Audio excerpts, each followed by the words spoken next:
Assalamualaikum warahmatullahi wabarakatuh. Perkenalkan, saya Rahmayesi dengan NIM 22220202142. Di sini saya akan menjelaskan tentang Renaissance dan humanisme sebagai awal perkenalan filsafat modern serta relasinya dengan ilmu pengetahuan.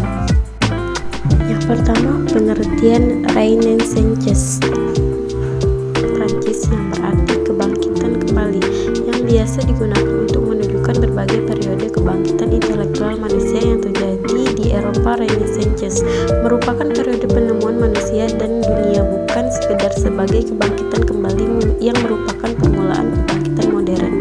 Bila dikaitkan dengan keadaan, Renaissance adalah masa antara zaman pertengahan dan zaman modernnya, dapat dipandang sebagai masa peralihan yang ditandai oleh terjadinya sejumlah kekacauan dalam bidang pemikiran.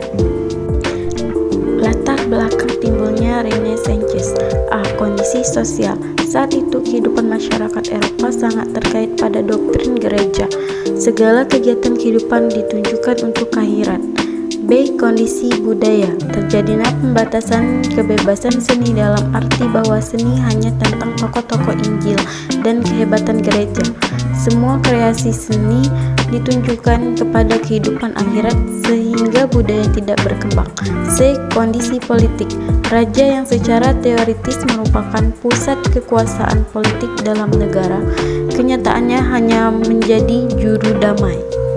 Tokoh-tokoh pada zaman Renaissance dalam bidang pengetahuan. 1. Nicolaus Copernicus pada tahun 1473 sampai 1543. Yang kedua, Galileo Galilei pada tahun 1564 sampai 1642. Yang ketiga, Francis Bacon pada tahun 1561 sampai 1626. Hubungan relasi ilmu filsafat dengan ilmu pengetahuan. Filsafat dengan ilmu pengetahuan dapat saling bertemu sebab keduanya menggunakan metode pemikiran reflektif dalam usaha untuk menghadapi fakta-fakta dunia dan kehidupan. Keduanya menunjukkan sikap kritik dengan pikiran terbuka dan kemauan yang tidak memihak untuk mengetahui hakikat kebenaran. Sejarah Humanisme telah mulai digunakan dalam masyarakat di era 1400 sampai 1650 Masehi.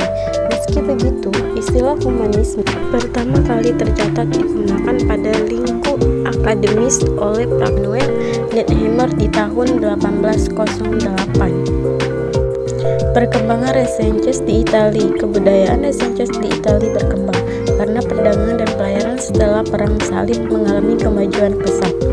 Yang kedua, filsafat Barat pada masa Renaissance tidak mudah menentukan batas yang jelas mengenai akhir zaman pertengahan dan awal yang pasti dari zaman modern.